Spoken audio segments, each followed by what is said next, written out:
Hello everyone. In this chapter, we are going to study the higher order differential equations. First section is the homogeneous equations. Second section is the non-homogeneous equations.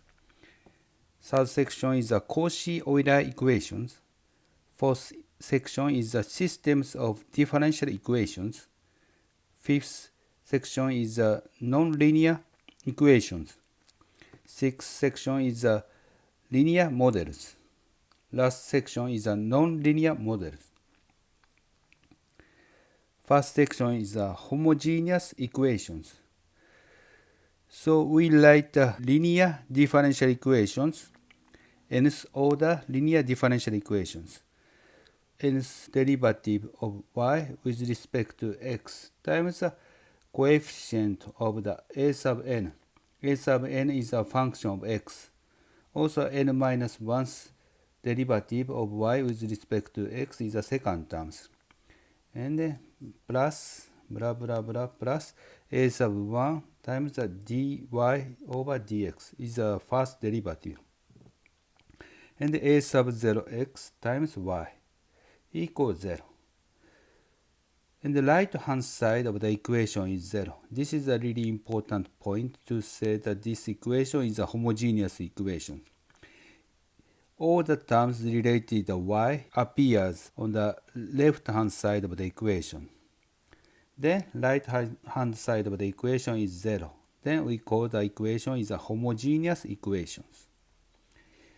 If we introduce the differential operators, capital D is a d over dx. Then this equation is simplified to express the a sub nx capital D to the n y plus a sub n minus 1x times capital D to the n minus 1 y plus blah blah blah plus a sub 1x capital dy. This is the first derivative plus a sub 0x y equals 0. Now we'd like to introduce the important principle in the case of the homogeneous equations. Superposition principles.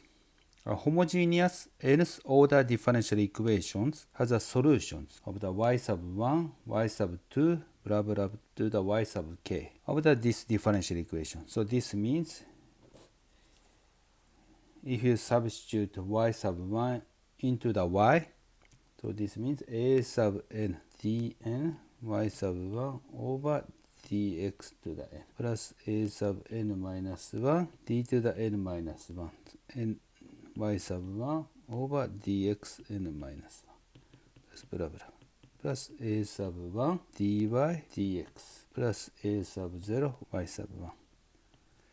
Also, this equation should be satisfied when you substitute y sub 2.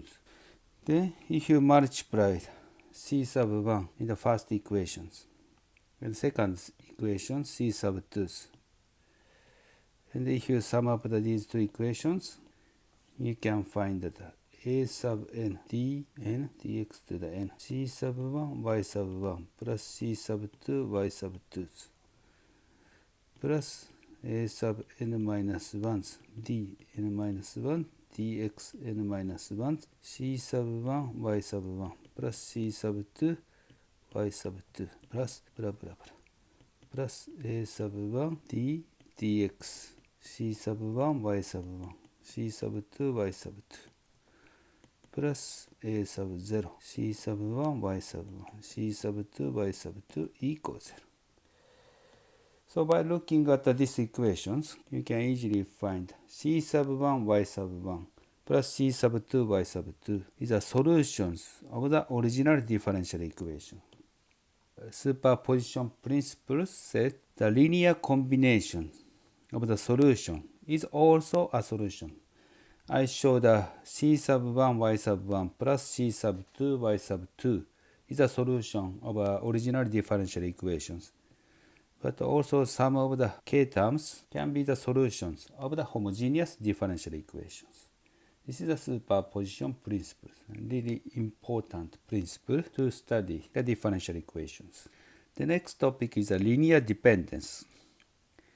a set of functions y sub 1, y sub 2, blah blah blah, to the y sub k becomes linearly dependent when they satisfy the equations, this equation.